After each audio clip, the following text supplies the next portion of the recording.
aos irmãos que a oferta para suprirmos as necessidades aqui do encontro, se algum irmão for ofertar em dinheiro aqui no Gasofilaço, se for em Pix, tem que ser lá no e-mail da igreja, igrejacme@gmail.com.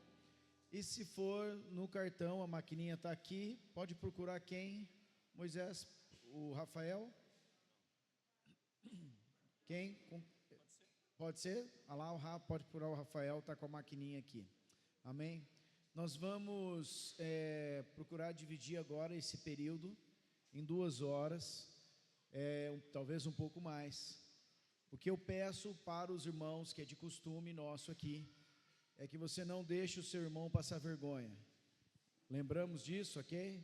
Caso alguém queira começar a fazer efeito a janta, você dá uma cutucadinha nele em amor, levanta, né? Se caso o teu irmão for aí cair nessa tentação do sono, não deixe ele passar vergonha não, ok? Cutuca ele em amor, tá? Só para manter ele acordado. Ah lá, pode levantar. Ah lá, vamos dar um exemplo. Meire, levanta de novo. Eu achei que você estava com sono. Ah lá, falei de sono, a Meire já levantou, se arrumou, sentou, né? Eu achei que a Meire já estava dando exemplo aqui. Amém, queridos? Fiquem muito atentos. Fiquem muito atentos a tudo aquilo que Deus ainda tem para ministrar aos nossos corações, ok? Nós entendemos que tem o cansaço, nós entendemos que é muito difícil, porque com uma comida boa dessa é complicado, né? Não pensar em dar aquela relaxada, aquele soninho, mas é o fim do dia, um dia comprido. Mas o que nós vamos fazer? No meio, entre os 2 períodos, nós vamos ter alguns minutos, mas tem que ser bem rápido, para levantar, ir ao banheiro, tomar um cafezinho, comer uma bolachinha.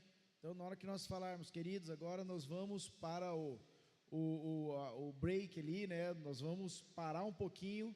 Então, rapidamente, vamos levantar, ir ao banheiro, tomar um cafezinho, comer uma bolachinha, se couber. Não sei se cabe alguma coisa, mas se couber, come a bolachinha. E logo volte ao seu lugar, para nós darmos continuidade no que é mais importante, que é tudo aquilo que Deus está nos falando. Amém, irmãos?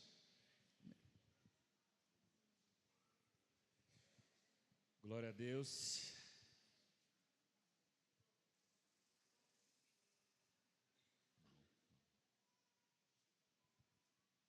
Queridos, nós vimos nessa tarde, noite,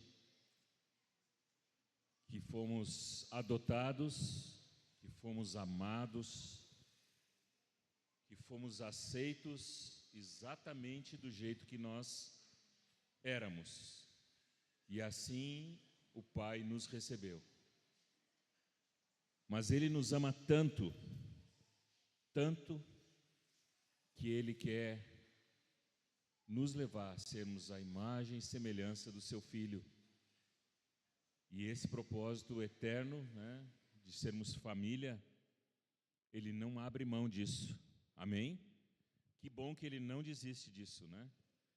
Se nós às vezes temos algumas dificuldades, se nós lutamos com algumas coisas, Deus continua olhando para nós com o mesmo objetivo. Ele não muda de ideia com relação àquilo que Ele tem para fazer nas nossas vidas. Então, só recapitulando com vocês, os 4 passos que são muito importantes, que a gente aplique em todas as áreas da nossa vida e que nós estamos vivendo como igreja, caminhando, seja como família, né? A gente faz a comparação de que o menor núcleo, né, da igreja, marido e mulher, depois os filhos, depois os irmãos com quem nós nos relacionamos mais próximos de nós, depois às vezes um grupo maior, depois às vezes toda a congregação, e assim a gente vai ampliando os relacionamentos.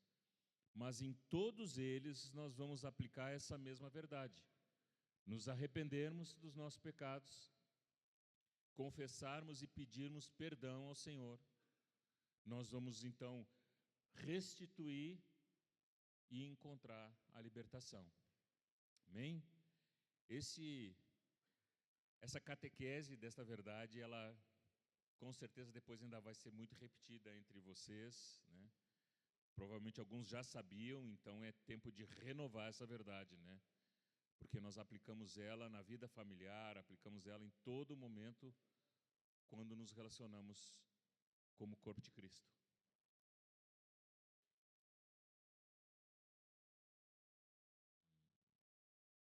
Travou.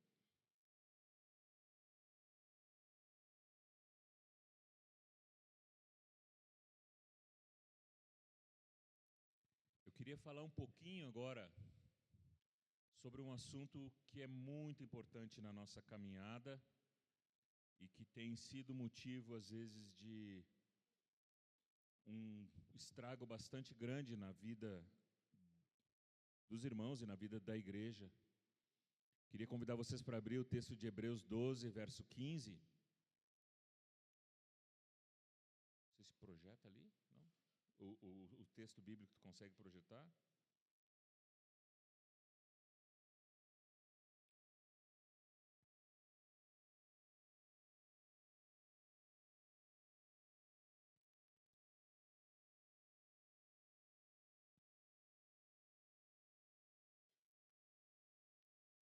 O texto de Hebreus 12, verso 15, vai nos dizer que nós precisamos estar atentos para que não haja raiz de amargura entre nós, atentando por isso diligentemente, né? Então é com muito cuidado para que ninguém seja faltoso, separando-se da graça de Deus, e nem haja alguma raiz de amargura que brotando vos perturbe e por meio dela muitos sejam contaminados. Há um princípio que nós precisamos entender nesse texto e que é importante para nós que vivemos essa vida de corpo de Cristo, de relacionamentos, é que a raiz de amargura, ela começa como uma pequena semente e encontra um lugar onde ela se deposita na nossa vida, nós ficamos amargurados, como o próprio termo diz, né? E dali ela pode levar um tempo que às vezes não é de imediato, mas ela vai começar a produzir algumas raízes. Nós lemos há um tempo atrás um livro que fez até uma ilustração muito interessante que nós gravamos e a Denise estava comentando comigo há pouco. Alguns muros muito antigos, não sei aqui se São José do Preto, como não tem muita umidade, que parece que é uma terra mais seca, talvez vocês não vejam muito, né? Mas no Rio Grande do Sul a gente tem bastante umidade, a gente vê, né, que alguns muros que sofreram muito o efeito da infiltração da água e que aquelas raízes de trepadeira que vão subindo pelo muro, né, elas começam às vezes com uma raiz lá embaixo na base do muro e ela vai subindo para chegar até em cima. E ela começa às vezes com raminhos bem finos, bem pequenos. Mas com o passar do tempo ela vai ficando encorpada aquelas raízes, até o momento em que ela fica grossa, uma raiz grossa, e ela tem o poder de rachar aquele muro. Racha às vezes inclusive o próprio alicerce onde o muro foi construído, quebra esse alicerce e aparece uma rachadura no muro, ou numa parede também, a ponto às vezes de comprometer aquela parede ser derrubada por causa daquela raiz daquelas árvores. Eu já tive a oportunidade de ver isso na prática acontecendo, e é interessante a força de uma raiz daquela que, quando a gente olha, né, às vezes no muro a gente não tem ideia, né? Tivemos uma casa há anos atrás que tinha algumas raízes muito grossas e como começamos a cavar para tentar remover aquelas raízes, foi um trabalho gigantesco para conseguir tirar as raízes daquela que estavam entrando já no meio dos alicerces da casa, né? No Rio Grande do Sul também nós temos uma outra árvore que se chama tipo seringueira, como se fosse seringueira, não sei se vocês têm aqui, e que as raízes dela, morei numa casa com meu pai, eu era adolescente ainda, E tinha uma árvore dessa muito grande bem na frente da nossa casa. E ela não podia ser cortada, porque tinha uma determinação da prefeitura que ela não podia ser cortada. E os vizinhos, e às vezes 3, 4 casas depois da casa do meu pai, estavam começando a ter problemas no encanamento, porque aquelas raízes foram e começaram a entupir os canos das outras casas, e entraram para dentro do terreno também do meu pai, e levantaram um muro, e tomou uma força impressionante. Era uma árvore grande, mas a gente ficou impressionado que ela entupia de tal ponto que canos, às vezes, muito grossos, estavam cheios, completamente cheios de raiz, e não passava mais nada por ali. Ficava inutilizado o cano. Então, a raiz e a amargura, semelhante a esse tipo, essa comparação que eu fiz com vocês, ela tem o poder de brotando, vai crescendo, e por meio dela, e aí que vem uma coisa que nós precisamos prestar muita atenção, diz que muitos podem ser contaminados. Então começa com uma pessoa, com 2 pessoas, e de repente, quando a gente se dá conta, existem várias pessoas contaminadas pela mesma raiz de amargura.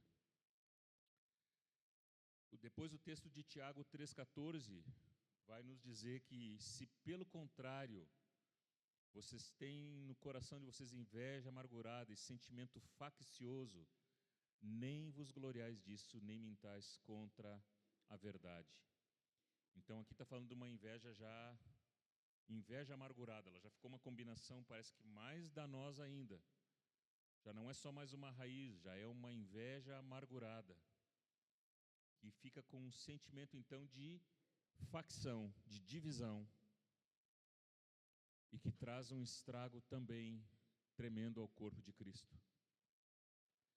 Nós precisamos identificar essas raízes nas nossas vidas. Essas raízes, elas têm a capacidade de fazer um estrago em nós, na nossa família, nos nossos relacionamentos, e acabar alcançando uma proporção muito, muito séria.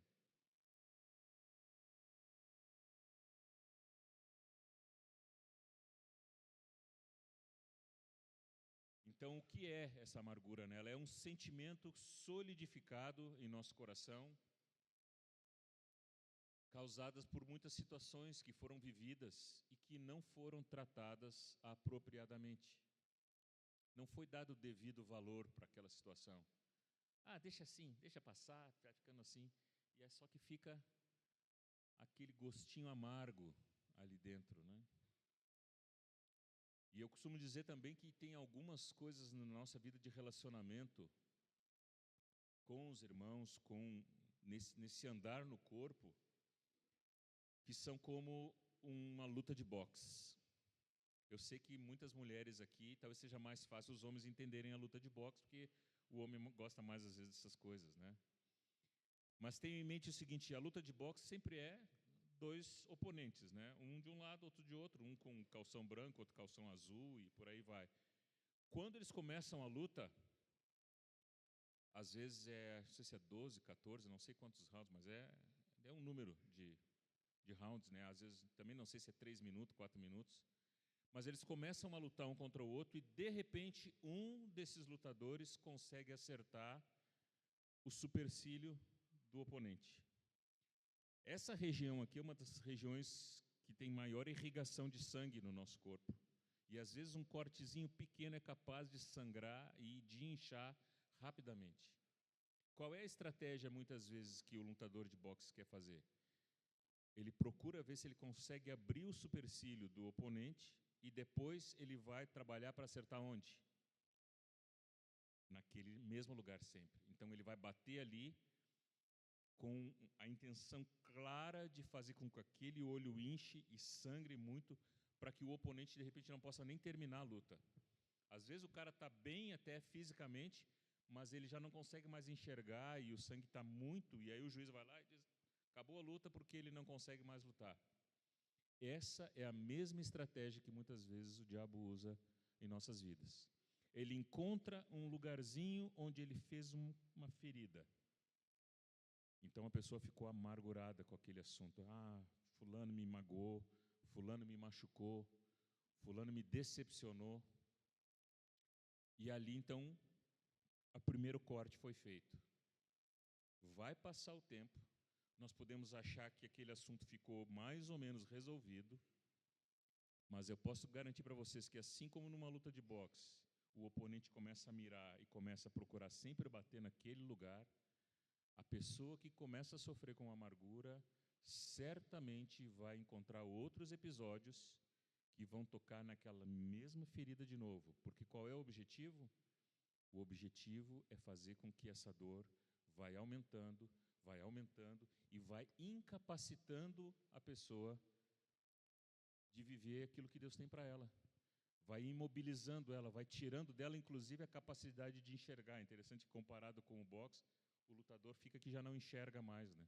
Às vezes, na nossa caminhada, uma raiz de amargura não tratada, ela vai tirando a nossa visão e a nossa capacidade de discernir que nós estamos inseridos no corpo de Cristo, que esse corpo de Cristo, de fato, ele ainda está em obras, então nós não somos homens e mulheres perfeitas, nós vamos errar, mas que em Cristo sempre há o perdão, sempre há reconciliação, sempre há esse lavar de amor e de acerto para voltarmos a caminhar e deixar para trás aquele assunto e deixar ele resolvido. Quando nós retemos essa sementinha da amargura, ela vai brotando e vai tomando essa força e impedindo que nós possamos, de fato, crescer. Como essas situações podem ser identificadas? Então, todo relacionamento pode gerar alguma ferida, numa conversa, no momento em que alguém disse uma coisa e foi duro demais, ou fez um comentário que não devia. Ali acontece, então, o primeiro cortezinho no supercílio, a primeira marca. Isso se dá entre pais e filhos, isso se dá entre marido e mulher, relacionamentos amorosos, aqui coloquei os ex-namorados, também se dá entre patrão e empregado. Com relação a sonhos não realizados, nós ficamos amargurados porque o nosso sonho não foi atingido. Muitas vezes vamos atribuir a Deus que a coisa não foi como eu gostaria. Irmãos de fé, aqui a gente poderia abrir isso para falar sobre lideranças, pessoas que eram da nossa confiança, com quem nós nos relacionamos durante muito tempo e a quem nós atribuímos um valor, uma pessoa que realmente nós amávamos muito, de repente essa pessoa nos decepciona e isso produz essa raiz de amargura no nosso coração. Ficamos feridos com isso. Podemos ter decepções com outras pessoas, talvez até de outros lugares. Podemos nos decepcionar conosco mesmo. Eu gostaria de ter feito tal coisa, eu não consegui realizar e eu me torno uma pessoa amarga porque eu me frustrei de não conseguir realizar aquilo que eu queria realizar. Pode ser uma perda, pode ter sido inclusive a morte de uma pessoa, uma tragédia, um acidente, né? Pode ser o sonho de uma gravidez e a pessoa se depara com uma notícia de infertilidade e aquilo fica marcado, puxa, eu não consigo gerar. Pode ser também uma situação de uma perda de uma gestação ou uma perda de alguém de maneira muito precipitada. O certo é que essa raiz de amargura não tratada, onde nós não chegamos até o fundo dela e botamos ela, trazemos ela para a luz e pedimos, Senhor, eu preciso que Tu venha nessa situação e que Tu traga cura sobre a minha vida. Eu preciso, de fato, ficar livre dessa semente. Ela vai produzir um resultado muito danoso para as nossas vidas. E é importante que nós todos possamos nos colocar diante do Senhor nesse momento, entendendo que se o Senhor começar a falar contigo sobre alguma área, talvez desses exemplos que eu dei, talvez de outros até que você possa, muito específico que você possa ter passado, você possa dizer, Senhor, eu preciso que Tu derrame do Teu óleo sobre a minha vida. Eu preciso que essa ferida seja, uma vez por todas, curada, assim. Eu não quero carregar essa raiz de amargura por mais tempo na minha vida. Então essa é uma palavra do Senhor para nós. Lembrando que tudo que o Senhor trouxer à tua lembrança, tudo aquilo que o Senhor falar contigo nesse tempo, pode ser hoje, pode ser amanhã, pode ser nos próximos dias. Quero lembrar vocês de novo que o retiro começa aqui, mas ele não tem data para terminar. Vocês vão continuar depois andando com os irmãos e o Senhor continua falando, continua mostrando. Ele respeita as nossas limitações, Ele respeita até mesmo a nossa vontade. Se nós nos fechamos para algo que Deus quer fazer, o Senhor vai com muita paciência. Mas tenha certeza que em algum momento você vai se deparar de novo com essa situação. E se você resistir àquilo que o Espírito Santo estiver te mostrando, você vai sofrer as maiores consequências. E nós queremos, com muito amor, dizer isso para vocês, que o desejo do Senhor é de fazer a cada um de nós, homens e mulheres, livres da amargura. Amém? Nós podemos identificar, inclusive, que há um processo de amargura que vai crescendo. Ele começa, às vezes, com um pequeno ressentimento, uma sensação discreta de dizer, não quero mexer muito nesse assunto, né? Mas ele vai se desenvolvendo. E, às vezes, de um ressentimento, ele passa agora já para um novo estágio. Lembra que eu falei da raiz no muro, né? Que a raiz começa, às vezes, fininha e ela não tem poder de quebrar um concreto, de derrubar um muro. Mas, com o passar do tempo, ela vai tomando força, ela vai criando, engrossando as raízes até ponto de quebrar. Então, o ressentimento é o primeiro estágio da raiz de amargura.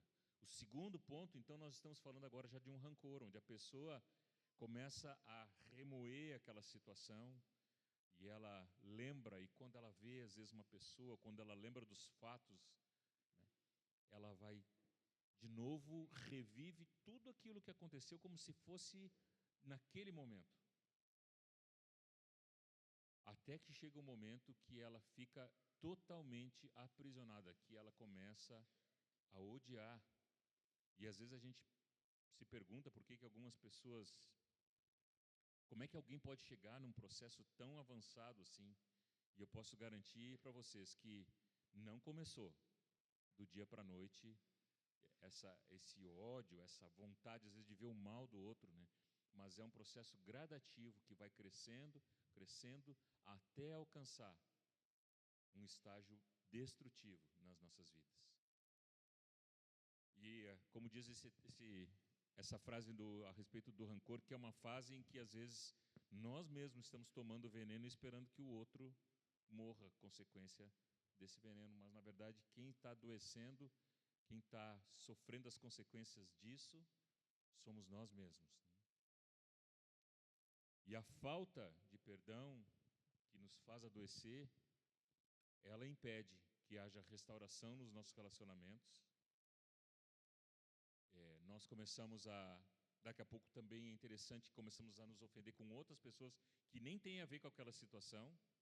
É interessante porque essa progressão, ela vai acontecendo, e já sentei com pessoas que tu senta com ela e começa a conversar, daqui a pouco, em questão de minutos, aquele assunto aparece. Porque aconteceu isso, aconteceu aquilo. Aí você encontra ela num outro dia e começa a conversar com ela sobre o assunto. Daqui a pouco o assunto vem de novo. Pode até vir um pouquinho diferente, mas ela chega no mesmo assunto. Ou seja, o assunto, ele está constantemente vindo à memória da pessoa. Ele acompanha ela do café da manhã até a hora de deitar, e às vezes até nos sonhos, e ela acorda no outro dia com esse mesmo processo. Então, queridos, precisamos sondar o nosso coração, colocar diante do Senhor, nos perguntarmos, né? Como está a minha relação com os outros? Eu tenho alguma coisinha assim, algum desconforto com alguém? Tem alguma coisinha que o irmão disse lá, que eu disse, não gostei daquilo. Às vezes é importante que a gente trate isso com o devido cuidado. A gente procura, diz, irmão, eu fiquei chateado, mas eu quero te pedir perdão. Lembra, né, que o credor incompassivo, ele não quis perdoar a dívida de 3 meses, mas ele devia muitos anos. E ele, por não perdoar, ele ficou entregue ao tormento de verdugos. Quando nós vamos de encontro a alguém para acertar, nós vamos dispostos a liberar perdão sobre a vida da pessoa. E esse é um passo muito importante de nós entendermos, né? Que o perdão, ele é uma atitude em que nós desistimos de cobrar do outro aquilo que nós estamos reivindicando como um direito nosso.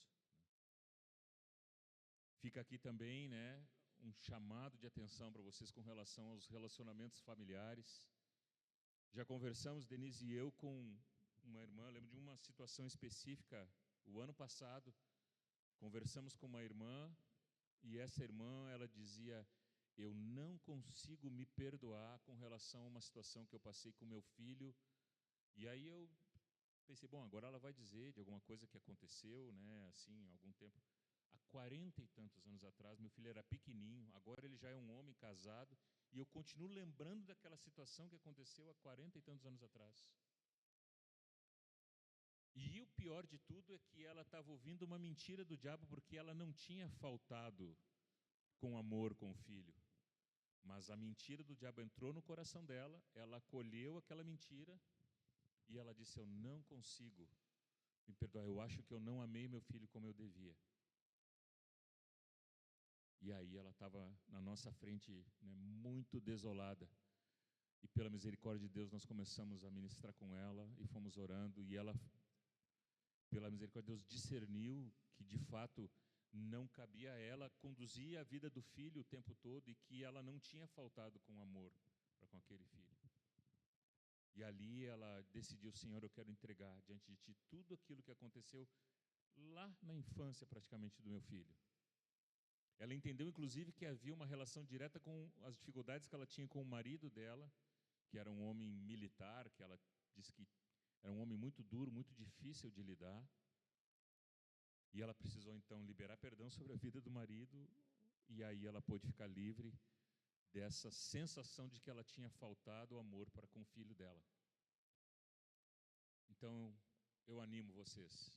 Essa palavra, ela não é uma palavra para trazer peso sobre nenhum de nós, mas para trazer essa esperança de que o Senhor quer entrar nesse quartinho, quer entrar nesse lugar e quer remover essa raiz de amargura. Amém? Então fica aí a pergunta, né? Como é o seu coração em relação aos outros, com relação aos seus familiares, seu pai, sua mãe? Quem sabe também pode ser com relação a pessoas de grande influência na tua vida. E aí não precisa necessariamente ser pais e mães, pode ser outras pessoas a quem nós atribuímos um grau de importância e de significado muito grande. Nós precisamos sair dessa situação, precisamos remover essa raiz de amargura. A rejeição nos torna escravos da opinião dos outros, porque às vezes também, ao viver essa situação de amargura, nós estamos sempre querendo afirmar, através dos nossos relacionamentos com os outros, que aquilo que eu sinto, realmente eu tenho que sentir isso, né? Foi muito sério o que aconteceu, porque como eu não consigo liberar perdão, agora eu quero arranjar pessoas que vão concordar com a minha dor, que vão entender a minha situação e vão, na verdade, compartilhar da mesma situação. E por isso que eu creio que o texto de Hebreus vai dizer que essa raiz de amargura, ela tem a capacidade de contaminar outros, porque às vezes uma situação como essa, ela é repetida tantas vezes para tantas outras pessoas, que na verdade as outras pessoas começam a achar que aquilo foi uma situação de injustiça, e elas começam a ter problema com outras pessoas que elas nem tinham, porque aquela situação foi uma situação de injustiça. Que eu não estou dizendo que não aconteceu, mas o problema é que agora já não é mais o problema entre uma pessoa e outra, mas já alcançou a outras pessoas. Já está agora começando a se espalhar essa raiz. E aí vai trazer um dano maior para os irmãos, vai trazer um dano maior para os relacionamentos, né? E ela é uma estratégia realmente para nos manter aprisionados, para nos manter vivendo nessa situação do passado e nos impedindo de ir adiante. Como é que nós nos livramos, né?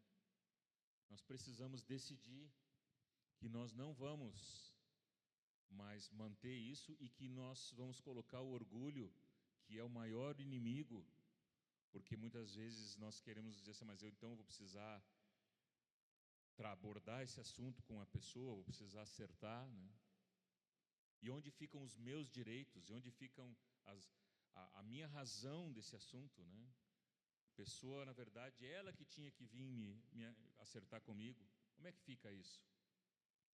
Então, de novo, nós entendemos que porque nós fomos perdoados, porque nós fomos amados, é que nós vamos em direção ao outro para fazer o acerto, para realmente encerrar com essa raiz, para pôr um fim nesse assunto e ficarmos livres. Então não vamos permitir que o orgulho tome lugar e nos faça continuar perpetuando essa raiz de amargura. Deus quer nos conduzir para a liberdade. É muito comum um ditado aí popular que diz, né, que o tempo cura tudo, mas nós sabemos que isso não é verdade.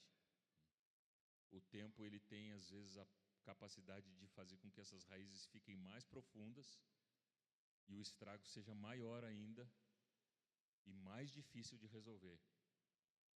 Mas nós precisamos hoje, aqui, né, tomar uma decisão. E se esse assunto é um assunto muito difícil para ti, busca ajuda com os teus irmãos.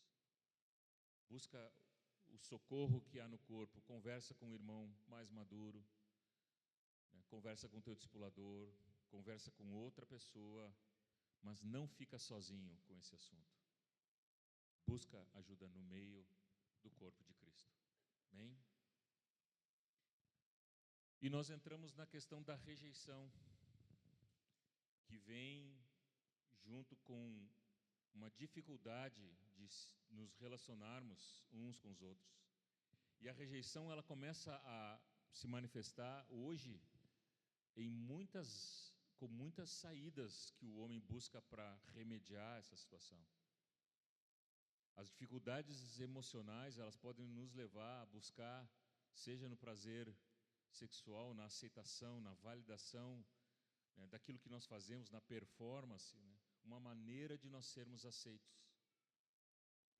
É comum, né, muitas mulheres viverem com um sentimento de rejeição, não que os homens não tenham, mas a gente vê isso muito forte às vezes na mulher, né?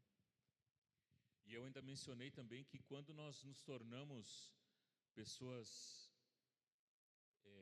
que vivem debaixo de uma rejeição, nós nos tornamos protagonistas e narradores da nossa própria história. Como é que funciona isso? Então eu dei o exemplo, né, da pessoa que se sente rejeitada na congregação e ela diz assim, hoje tem reunião e eu vou chegar um pouquinho depois de começar. A reunião começa às 8, eu vou chegar às 8h15. Eu vou sentar lá atrás, né, e aí se termina às 10, quando der 10 para as 10 eu já vou sair. E depois ela chega em casa e ela diz assim, viu, ninguém conversou comigo. Eu já cheguei depois e saí antes e ninguém conversou comigo. O que ela fez? Ela fez toda uma narrativa na cabeça dela de como é que ia acontecer. E como ela, nesse momento, ela está abrindo uma porta para que realmente se confirme a rejeição, o que acaba acontecendo? Exatamente aquilo que ela narrou. Vou chegar lá, vou chegar depois, vou sentar no final, né? Ou é comum também a pessoa dizer assim, eu quero só ver, vou ficar 1 semana ou 2 sem ligar para ninguém, quero ver se alguém me liga. Aí passa 1 semana, muitas vezes os irmãos estão envolvidos com outras coisas, e realmente às vezes os irmãos falham. Bem-vindo a uma igreja que precisa sempre crescer e amadurecer nos relacionamentos. Mas aí passou aquela semana, a pessoa diz assim, viu, ninguém me ligou. O interessante é que a pessoa, quando diz isso, ninguém me ligou. Normalmente a gente perguntar para ela, você ligou para alguém? Ela vai dizer, não, eu também não liguei para ninguém.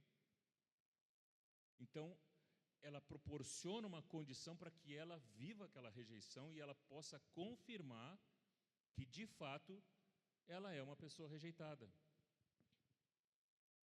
E aí ela vai buscar, muitas vezes, suprir essa rejeição das maneiras mais erradas possíveis, né? Ela vai buscar, como nós sabemos, muitas pessoas vão buscar no sexo, vão buscar, às vezes, na conquista financeira, vão fazer um trabalho, vai ser a sua vida, ela vai viver para trabalhar. É daí que vem a expressão dos workaholic, né? Aqueles que vivem para trabalhar e não trabalham para viver. Porque ela diz assim, aqui eu vou ser bem-sucedido, aqui eu vou dar certo. Então, se os outros me rejeitarem, eu vou dar um jeito de ser bem-sucedido naquilo que eu estou fazendo. Eu vou provar para eles que eu mereço atenção ou que eu dou certo, né?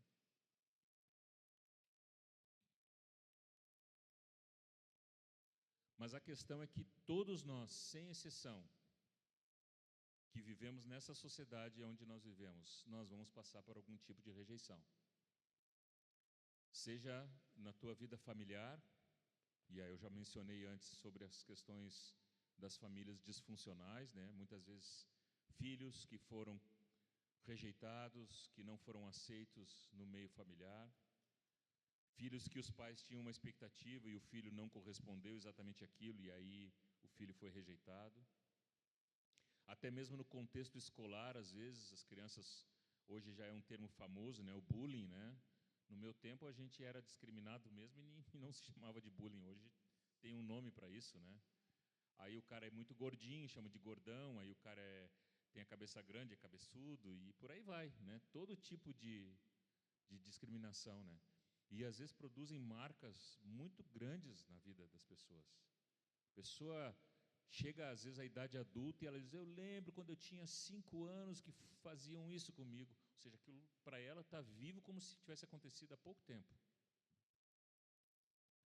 No contexto da congregação, muitas vezes, né, a pessoa chega esperando que vai ter um lugar de aceitação e, infelizmente, ela pode ter contato com pessoas imaturas, com pessoas com as suas debilidades, que podem não corresponder à expectativa dela. E aí, de novo, ela sofre com a rejeição. Mas é interessante que ninguém quer ser rejeitado e ninguém escolhe ser rejeitado. Mas a rejeição ela está presente, né? Eu trabalhei, só para contextualizar um pouquinho sobre essa questão da rejeição, eu trabalhei durante algum tempo com crianças vítimas de abuso, numa instituição em Porto Alegre que fazia acolhimento de crianças de 0 a 18 anos de idade, na verdade, jovens. E ali eu tive contato com o pior do que nós podemos encontrar na sociedade, que são as famílias disfuncionais, pais e mães drogados, que tinham filhos que eles passavam às vezes dias sem ter o que comer e abandonados. Outros pais completamente pervertidos e que faziam coisas com as crianças que eu não posso nem citar aqui. Crianças de 2, 3 anos com experiências sexuais terríveis já. Eu lia o dossiê dessas crianças, eu dizia para a Denise, às vezes, que de manhã cedo, quando eu chegava na instituição, eu dizia, hoje entrou uma criança que foi acolhida de tal situação. Eu começava a ler, às vezes a criança tinha 3 anos de idade, ela já tinha um livro da história dela, do que ela já tinha passado. E ali tu começava a ler e realmente era de chorar o que se lia naqueles documentos. O que essas crianças com 3, 4 anos de idade já tinham vivido. Foram rejeitadas, foram abusadas fisicamente, mentalmente. Essa é a realidade de muitas pessoas. E o terrível, muitas vezes, dessa situação é que talvez me fez entender que Deus estava me chamando para trabalhar. A experiência lá ela foi muito válida, mas eu não tinha chamado para continuar na instituição. Admiro muito homens que trabalham em instituições de acolhimento, Mas essa instituição ela tinha um vínculo com o governo, nós tínhamos que preparar relatórios para manter o governo atualizado, e as verbas que mantinham a instituição funcionando vinham do governo. Mas o governo, na verdade, não queria resolver a situação, era mais uma coisa assim para fazer a roda continuar girando. Mas aquelas crianças continuavam sofrendo com as mesmas dificuldades, porque muitas delas que poderiam ser encaminhadas para adoção e para fazer parte de um lar bem estruturado, muitas vezes trancava numa questão judicial, e eu recebia a criança ali e aí dizia, essa criança já está há 7, 8 anos tentando ser adotada e o juiz não autoriza porque tem um recurso, não sei de quem lá, e essa criança não pode ser adotada. E aí a criança ficava institucionalizada, ela virava um patrimônio da instituição, mas ela não tinha esperança de ser adotada. E quanto mais velha ela ficava, menor a chance ainda dela ser adotada. Então essa é a dura realidade dessas instituições. E o que eu aprendi sobre rejeição é que a rejeição ela causa um dano tão grande que muitas vezes essas crianças, quando se deparavam com uma oportunidade de serem aceitas num lar, aí elas não queriam ser aceitas. Eu lembro de um caso específico de uma menina que já estava com 17 anos, então ela já estava no último ano ali, porque depois o juiz determina que ao completar 18 anos ela tem que sair da instituição. E ela às vezes sai da instituição sem ter um lugar para ficar, sem ter uma família para acolher, sem ter uma estrutura para manter. É muito complicado, e nós começávamos a trabalhar e correr atrás do tempo para tentar ver como nós podíamos fazer para que aquela situação não chegasse aos 18 anos e fosse jogada na rua, porque acabava acontecendo que o juiz dizia, agora ela tem que sair da instituição e tem que sair. Então eu lembro dessa menina em particular, que estava com 17 anos e, se eu não me engano, faltavam menos de 6 meses para ela sair da instituição. E era uma menina com um temperamento difícil de lidar, porque ela era muito irada, muito explosiva, não era convertida, né? E apareceu um casal, eles eram advogado, e ele disse assim, eu já tenho, se eu não me engano, eu não vou lembrar agora certo, mas acho que ele disse, eu tenho 4 filhos naturais e eu tenho 3 filhos adotivos, e eu quero adotar mais um filho. E ele disse assim, eu quero adotar essa menina. Quando ele disse isso, eu confesso para vocês que eu disse assim, o quê? Vem aqui e quer adotar? Eu confesso a vocês que eu fiquei desconfiado. Eu disse, eu vou checar a história desse homem, eu quero saber quem é esse homem, né? E eu fui pesquisar toda a história dele e disse, agora eu quero fazer uma visita na sua casa, eu quero conhecer a sua casa. Eu tinha essa prerrogativa do juiz para fazer esse tipo de trabalho. Levei uma psicóloga e uma assistente social junto comigo, fui fazer uma vistoria na casa. E quando eu cheguei na casa desse homem, eu fiquei impressionado. Ele tinha uma casa de 4 andares, ele tinha um lago artificial na casa, com criação de peixes, ele tinha o escritório de advocacia, era um outro prédio que ele tinha do lado. Ele tinha uma situação muito difícil de achar alguém que pudesse adotar com aquela condição. Aí ele disse, olha, eu já tenho inclusive o quarto dela, eu já tenho pronto aqui para receber ela. Aí nós começamos a subir aquele monte de escadas na casa, né? Tinha todo um andar cheio de vidros, com luz e tudo na casa. Quando eu cheguei no quarto, que ele abriu a porta, disse aqui, esse aqui vai ser o quarto dela. O quarto dela era quase o tamanho do meu apartamento todo.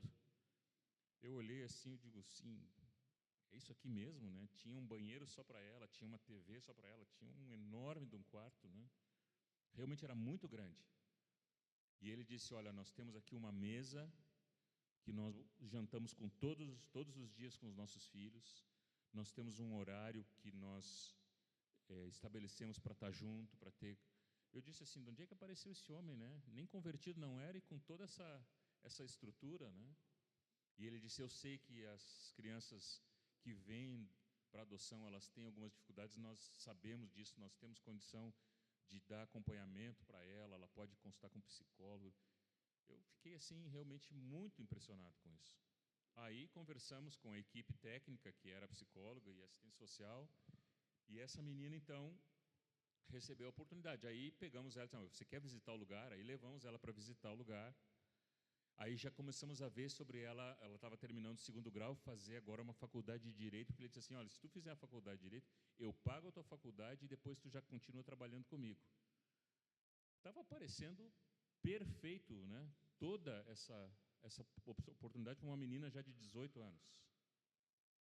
Qual foi o único problema? Ela não quis ficar lá. Ela preferiu voltar para a favela onde ela já tinha morado com a mãe dela, sem exagero, uma casa de mais ou menos 4 a 5 metros quadrados toda a casa, tinha que dividir um colchão com outros irmãos, que ela tinha vários irmãos, e a maioria não era do mesmo pai. Ela preferiu voltar para lá porque ela disse assim, eu quero ter a minha liberdade, eu não quero ir para um lugar que eu tenha que cumprir com nenhum tipo de horário.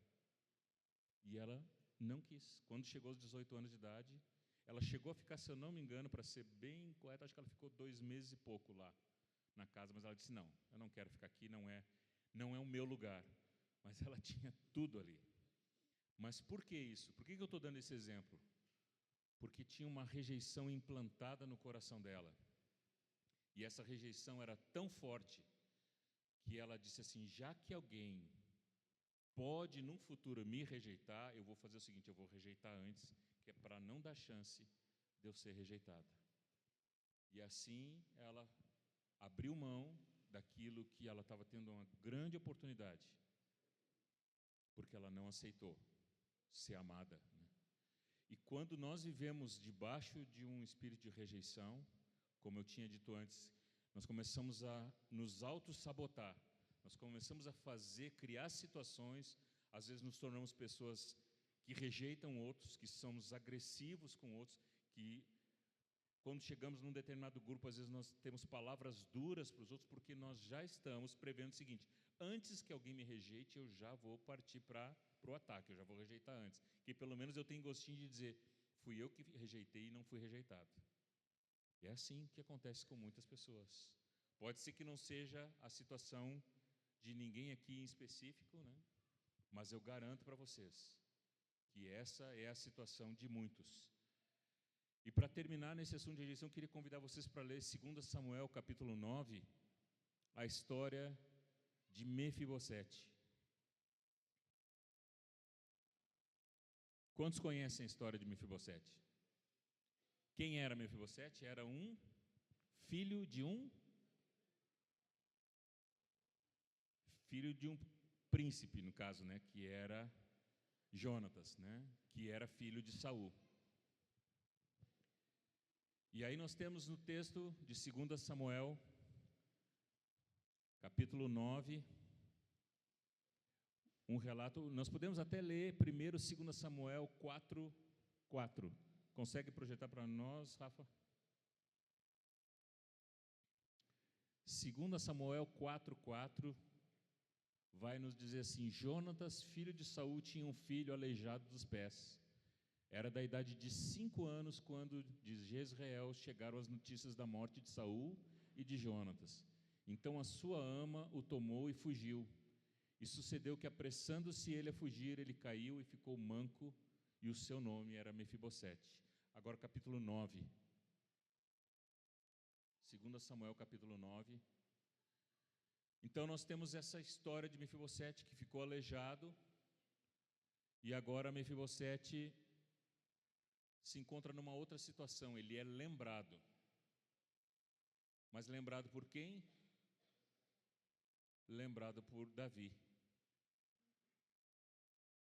E Davi vai dizer, resta ainda porventura alguém da casa de Saul para que eu use de bondade para com ele, por amor de Jonatas?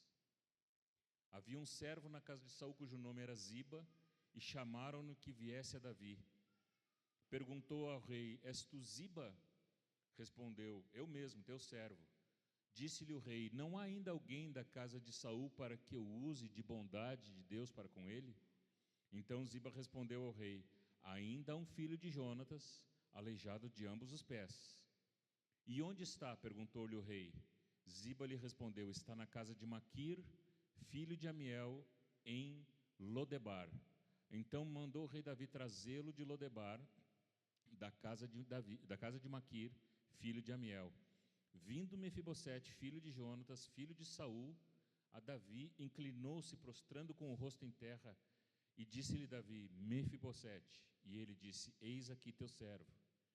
Então lhe disse Davi: Não temas, porque usarei de bondade para contigo, por amor de Jonatas teu pai, e te restituirei todas as terras de Saul teu pai, e tu comerás pão sempre à minha mesa. Então se inclinou e disse: Quem é teu servo para teres olhado para um cão morto, tal como eu? Chamou Davi a Ziba, servo de Saul, e lhe disse: Tudo o que pertencia a Saul e a toda a sua casa dei ao filho de teu senhor. Trabalhar-lhe-ás, pois, a terra, tu e teus filhos e teus servos, e recolherás os frutos para que a casa do teu senhor tenha pão que coma. Porém, Mefibosete, filho do teu senhor, comerá pão sempre à minha mesa. Tinha Ziba 15 filhos e 20 servos. Disse Ziba ao rei: segundo tudo quanto meu senhor o rei manda a seu servo, assim o fará. Comeu, pois, Mefibosete à mesa de Davi como um dos filhos do rei. Tinha Mefibosete um filho pequeno, cujo nome era Mica.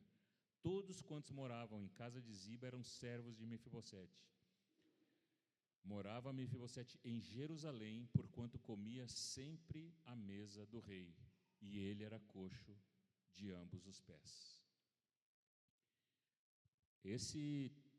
Essa passagem de 2 Samuel 9, ela rendeu para mim um tempo muito precioso com a Denise, em que nós estávamos lendo esse texto e meditando, e depois se transformou numa palavra que hoje eu resumidamente quero mencionar para vocês alguns pontos importantes e que se encaixam muito bem com relação à rejeição. Nós temos aqui um episódio em que Davi está lá no seu trono e de repente ele diz assim: tem alguém ainda da casa de Saul para que eu use de misericórdia por causa de Jonatas? Então Davi lembrou que ele tinha uma aliança que ele tinha estabelecido com Jonatas, em que eles tinham se comprometido que tanto um quanto o outro cuidariam da sua descendência, e fizeram essa aliança e tinham um compromisso. E Davi lembrou desse compromisso e disse: eu vou honrar o meu compromisso. Então essa palavra veio ao coração de Davi, ele chama os seus servos, e aí eles dizem: olha, tem um servo de Saul aí que é Ziba, e ele deve saber de alguma coisa. Ziba, na minha opinião, ele é meio amigo da onça, né? Porque ele vai dizer: não, realmente tem um, mas ele é aleijado dos pés. Então a primeira coisa que ele fez foi mostrar o defeito de Mefibosete, né? Tem certeza que tu quer ajudar esse cara? Ele é aleijado dos pés, né? Mas Davi não tomou conhecimento dessa situação e disse assim: manda buscar ele. Só que historicamente, quando um rei era deposto, se vocês olharem muitos exemplos das escrituras, quando um rei era deposto, era muito comum que o rei que assumia, ele mandava matar todos os herdeiros do rei, para que não houvesse alguém que tentasse retomar o trono. E era muito comum que isso acontecesse. Ainda mais quando havia uma situação como essa, em que Saul foi deposto porque o Senhor retirou dele a autoridade. Saul morreu em guerra, Jonatas morreu também, e Davi tinha todo o reconhecimento do povo. Então, para o povo, até certo ponto, era natural que isso pudesse acontecer. Mas Davi tinha uma aliança estabelecida com Jonas, e ele disse: eu vou honrar essa aliança que eu estabeleci, e eu vou usar de misericórdia para com a geração de Saul e de Jonas, por causa dessa aliança que eu estabeleci. Então, nesse momento, nós temos uma simbologia muito importante de nós entendermos quem Davi representava neste momento, se nós compararmos com a nossa situação. Porque nós falávamos aqui que todos nós estávamos desqualificados, mas o Senhor nos acolheu e nos amou. Então Davi, ele tinha, nessa história, ele tipifica a pessoa de Deus como Pai. Há alguém que eu possa usar de misericórdia por amor de Jonatas. quem tipifica Jonatas para nós? Jesus, né? Ou seja, Deus olha para nós e diz: por amor do meu filho amado, que deu a vida dele, eu vou usar de misericórdia para com cada um. E Mefibosete somos cada um de nós aqui, que temos as nossas lutas, as nossas histórias, as nossas mazelas. Não somos perfeitos. E aí então Davi manda chamar Mefibosete de Lodebar. Muito interessante, depois vocês podem consultar na Bíblia de vocês ou pesquisar um pouquinho mais a fundo. A palavra Lodebar significa lugar de sequidão, lugar de estio, lugar que as coisas não prosperam. Interessante, né, que Mefibosete foi morar numa cidade que se chamava lugar de estio, em algumas versões chega a dizer lugar de esquecimento. Cidade que só que ia para frente era o atraso lá, né? Uma cidade que não tinha valor naquele tempo. Ficava mais ou menos 60 quilômetros de Jerusalém, que era uma distância bem razoável naquela época. Aí, de repente, alguém bate na porta lá de Mefibosete. Mefibosete, olha só, o rei mandou te chamar para ir lá para Jerusalém. Eu não sei vocês, mas se eu conhecesse o histórico dos reis que mandava matar todas as gerações anteriores, eu imagino, né, a Bíblia não diz isso, apesar de que nós vamos identificar no texto que Mefibosete se prostra diante do rei, né, e Davi olha para ele e diz: não temas. Sinal de que ele deveria estar tremendo as perninhas, né? Então, esses 60 quilômetros que ele fez de Lodebar até Jerusalém, ele foi pensando: o que será que o rei vai pedir de mim? Será que é hoje que é o meu último dia, né? Será que eu vou perder o pescoço, né? E ele chega então diante de Davi, e Davi disse: Mefibosete, não temas, porque por causa da minha aliança com teu pai, eu vou usar de misericórdia para contigo, e vou restituir para ti todas as terras que eram de Saul, teu avô, teu pai, porque ali fala das gerações, né? E Mefibosete está ouvindo aquilo, como é que é? Eu não vou perder o pescoço e ele ainda vai me restituir todas as terras do meu pai, do meu avô? Estou até desconfiado, está bom demais para ser verdade, né? E qual é a resposta de Mefibosete para Davi? Quem sou eu? Eu não passo de um... Interessante, né? Será que Davi estava falando em outra língua para Mefibosete? Ou Mefibosete não conseguia receber aquela expressão de misericórdia de Davi? Eu creio, e até por esse relato que diz lá em 2 Samuel 4:4, que quando Mefibosete ficou aleijado dos pés foi quando o pai e o avô tinham morrido na guerra, e ele tinha 5 anos de idade. Eu creio que nunca chegou ao conhecimento de Mefibosete que Davi tinha uma aliança com seu pai. E se chegou, ele disse: mas nessas alturas do campeonato, Davi não vai mais lembrar da aliança que ele fez com meu pai. Então ele desconhecia o tamanho do compromisso e da verdade que havia por trás daquela decisão de Davi. E aí o que aconteceu? Ele ouviu uma sentença que não era de morte, mas era de vida, ou seja, eu vou te restituir todas as terras do teu pai. E ele disse: quem sou eu? Não passo de um cão morto. E a resposta de Davi ignora aquela sentença de Mefibosete. Mefibosete diz que não passa de cão morto, e Davi diz assim: olha, eu estou pedindo agora que Ziba cuide de todas as tuas terras, e tem mais, tu não vai ficar tendo que cuidar das terras lá, tu vai ficar comendo a minha mesa, junto com os meus filhos, na mesa do rei. Que coisa, o que está acontecendo aqui, né? Mas Mefibosete não entendia esse amor.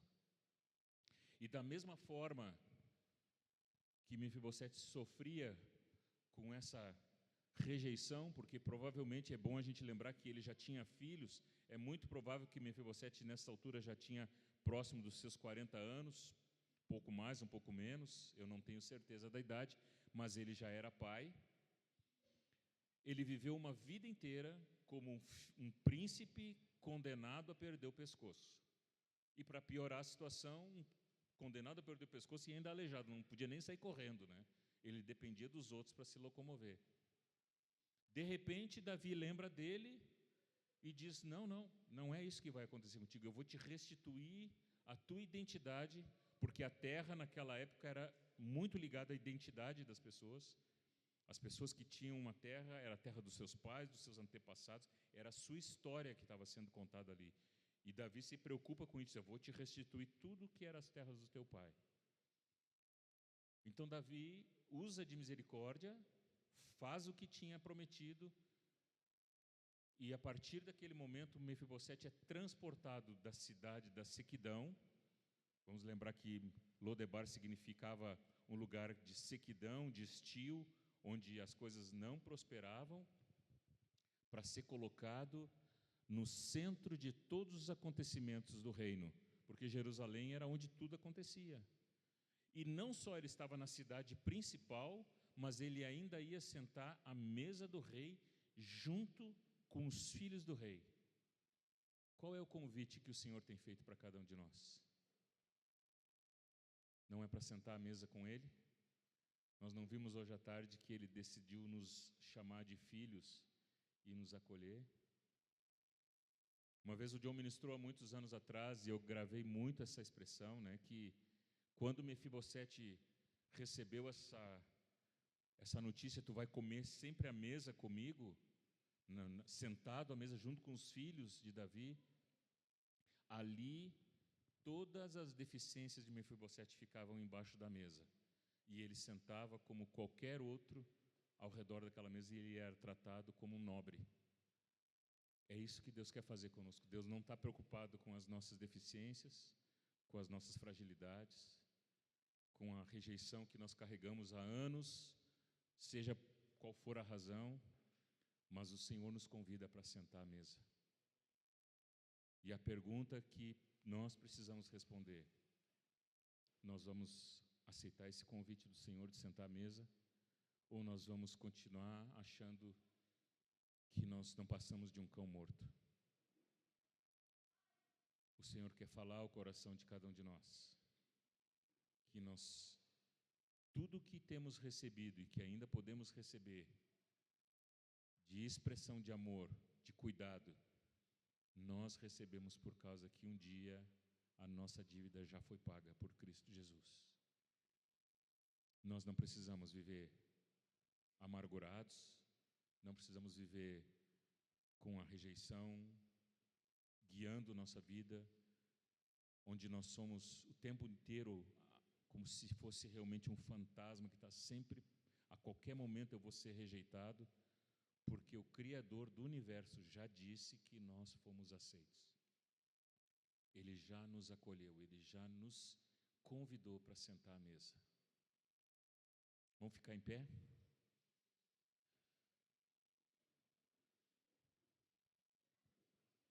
Vamos esticar um pouquinho os braços, né, dar aquela sacudida assim para acordar. Eu quero convidar você a, nesse momento agora, ter de novo um tempo de oração. De novo aqui eu não estou trazendo uma palavra em específico para ninguém, porque eu não conheço a história de vocês. Não sei o que aconteceu no teu passado. Não sei quais foram as situações em que você pode ter sido desprezado na tua história familiar, desprezado por algum irmão que era alguém importante para ti, desprezado por alguém da tua confiança, né? Alguém que para ti era importante. Mas eu sei que o Senhor hoje está te dizendo que Ele te recebe e que para Ele você não é rejeitado. Muito pelo contrário, o Senhor está te dizendo que Ele tem um lugar especial para você no corpo de Cristo. Mas nós precisamos dar uma resposta a esse convite amoroso do Senhor para nós. se nós vamos olhar e dizer, mas olha o meu estado, eu sempre fui rejeitado. E sabe, queridos, que uma outra característica muito séria, muito importante de nós entendermos, é que a pessoa que sofre com a rejeição, ela transforma aquela rejeição na sua marca registrada. Eu sou alguém que foi rejeitado por isso. Eu sou rejeitado porque eu nasci de uma família muito pobre. Eu sou rejeitado porque os meus pais não me quiseram. Eu sou rejeitado porque eu sofri discriminação por isso, por aquilo. A pessoa sempre traz para... A primeira coisa que brota dela é uma identidade que não é a realidade dela. Não, se ela está em Cristo, não é a identidade dela, não deveria ser. Já tive oportunidade de conversar com alguns rapazes que passaram por problemas de rejeição com os pais e que agora estão lutando, né, para afirmar a sua identidade, buscando como se afirmar como um indivíduo. E eu pergunto, quem é que tu é? Me diz para mim, descreve como é que é. Aí eu digo o nome, né? Como é que é o teu nome, Joãozinho? Agora me define como tu é. Aí ele diz, eu sou isso, eu sou aquilo. E não é raro a pessoa começar primeiro pelos seus defeitos. Eu já fracassei muito na vida. Então ela começa a se definir pelas coisas que aconteceram. Mas o que a palavra de Deus diz é que nós não somos aquilo que nos aconteceu. Nós somos aquilo que Deus disse que nós somos. E se Ele decidiu nos chamar de filhos, nós temos que apurar o nosso ouvido e ouvir o que Ele está dizendo para nós, que nós somos filhos. Ao invés de dizer, mas quem sou eu? Eu não mereço por isso, por aquilo, ou eu não passo de um fracassado nisso, ou que não deu certo nisso. Nós temos que mandar embora toda a mentira que quer nos definir por aquilo que nos aconteceu e saber que a nossa identidade, ela é aquilo que Deus diz que nós somos. Amém? Nós vamos ter um tempo de oração agora, e aí vamos já fazer o intervalo dos minutinhos. De novo, eu quero pedir que você não se distraia, por mais que pode tomar um cafezinho, estar com os irmãos, mas não deixa que essa palavra passe pela tua vida, né? Mas tu possa meditar sobre isso, né? Quem sabe tu precisa responder com a maior sinceridade possível como tu te vê, e depois dizer assim, será que isso está de acordo com a maneira que Deus me vê? E aí talvez tu possa pedir oração, pedir que os irmãos ministrem contigo. Talvez você precisa tomar uma decisão de abrir mão de alguma coisa na tua vida que você tem carregado. Talvez junto com a rejeição, ainda para piorar, você tem uma raiz de amargura que está ali brotando, ou que já brotou e que já se transformou numa raiz forte e ela está rachando a tua vida, e você está correndo o risco de a qualquer momento vir a cair. Eu acho que eu não posso fazer parte mais dessa congregação, porque eu não encaixo aqui, não dá certo para mim aqui. Já tive em outros lugares, também não deu certo. Não sei. Mas eu sei que o Senhor tem um lugar para ti no corpo de Cristo. E nesse lugar sempre há um lugar à mesa. Neste lugar sempre tem aceitação. Sempre tem um lugar, inclusive, de honra. O Senhor traz honra para nós. Não sei por que Ele decidiu nos amar tanto assim, mas tem coisas que nós recebemos dEle e precisamos abraçar, porque Ele nos amou. Eu não consigo explicar tamanho amor assim, mas eu prefiro aceitar essa expressão de amor tão grande por mim, e tenho certeza que por todos vocês. Senhor, nós novamente nos colocamos diante de Ti nesta noite, para Te agradecer, Senhor, por tamanha expressão de amor por nós. Tu conhece a história de cada um de nós, Tu conhece o nosso passado, Tu conhece as nossas dores. Se nós temos raiz de amargura no nosso interior, alguma coisa que ficou lá do passado e que nós não conseguimos tirar por nós mesmos, nós precisamos da ação do Teu Espírito Santo sobre nossas vidas, Senhor. Se nós não conseguimos ver a Tua bondade, a Tua misericórdia, a aceitação que Tu tem por nós, e nós nos sentimos rejeitados, Senhor, esquecidos, vem, Senhor, agora abrir os nossos olhos para que possamos contemplar a Tua promessa, a aliança que Tu fez e Tu estabeleceu conosco lá na cruz. Lá Tu te fez maldito, Jesus, por nós, para que nós fôssemos reconciliados, para que nós fôssemos convidados a sentar à mesa do Rei. E nesse lugar nós temos comunhão, nós não precisamos mais viver na sequidão, no estio, na falta de recursos, mas pelo contrário, na Tua mesa sempre tem provisão, Senhor. Na Tua mesa sempre tem fartura, na Tua mesa sempre tem um lugar para nós de filhos, e ali os nossos pés, muitas vezes aleijados, tortos, ficam encobertos pela Tua misericórdia, e nós nos sentamos e podemos Te olhar nos olhos e receber esse amor que Tu tens por nós, e sermos tratados como de fato Tu queres que sejamos, filhos do Rei. Obrigado, Senhor, pela Tua palavra que vem até nós para nos lembrar disto. Precisamos nos apegar a essas verdades, Senhor. Precisamos nos agarrar a isso e não abrir mão dessas verdades. O diabo constantemente quer nos dizer que nós somos desqualificados e que não há esperança para nós. Mas a Tua palavra vem e diz que em Ti sempre tem liberdade, sempre tem, Senhor, um recomeço para vivermos a plenitude daquilo que Tu tens para cada um de nós. Por isso nós oramos e pedimos que o Teu Espírito Santo ministre aos nossos corações. Em nome de Jesus. Em nome de Jesus.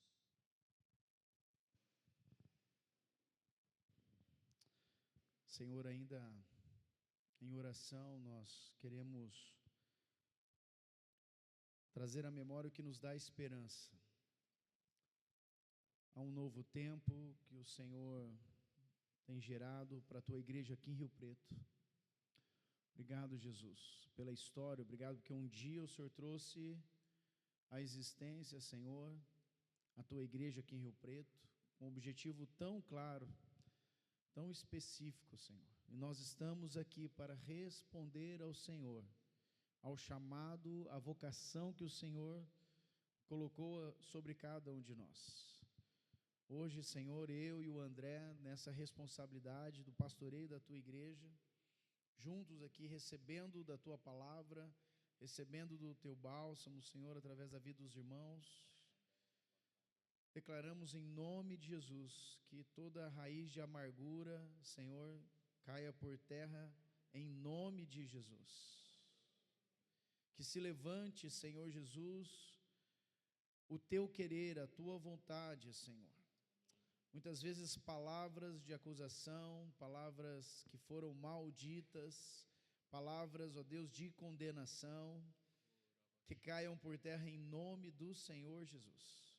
Que haja liberdade, Senhor, que haja saúde, ó Deus, que haja graça abundante do Senhor no meio do Teu povo, Pai. Nós declaramos em nome de Jesus, vida abundante do Senhor, liberdade, Pai. Aonde, ó Deus, essa raiz de amargura, Senhor, encontrou espaço, nós agora nos posicionamos diante do Senhor Jesus, dizendo: chega, basta. Amém.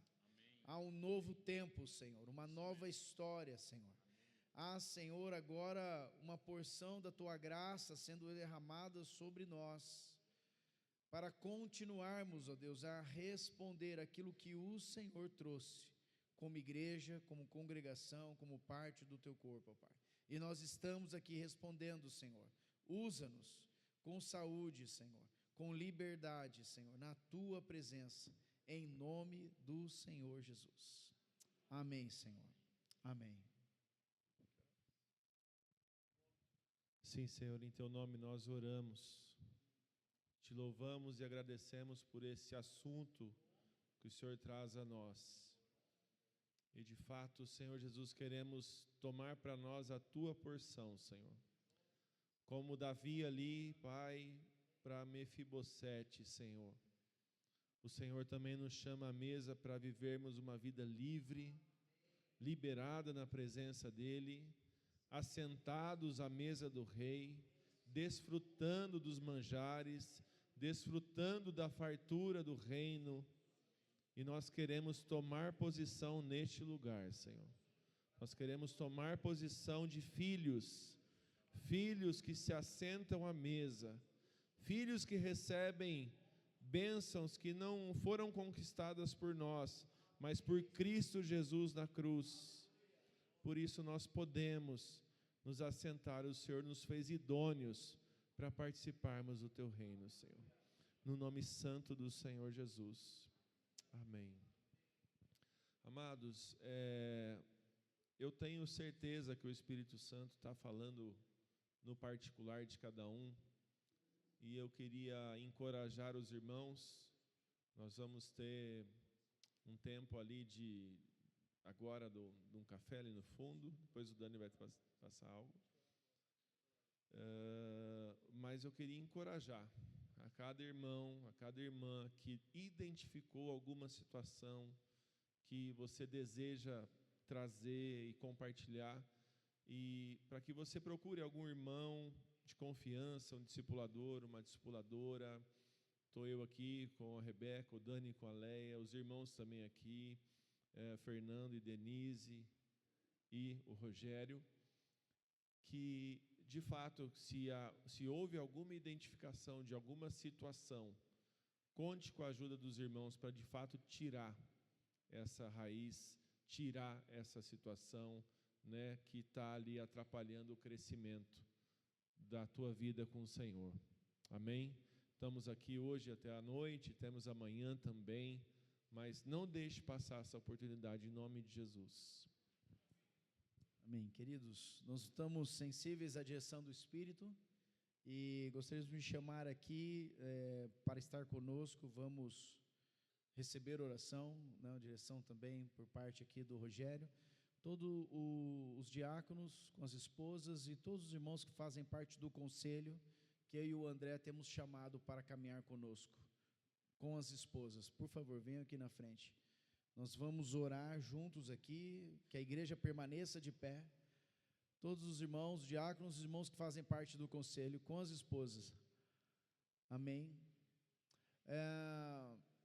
Nós temos tido um zelo grande da parte do Senhor, para que, entendendo bem a respeito desse assunto, sobre cura da alma e liberdade, nós precisamos estar muito atentos com relação às artimanhas de Satanás. Então, em algumas situações, nós vamos observando, e como o André falou, você vai vendo aí na sua vida, vai procurando ajuda, vai abrindo o teu coração.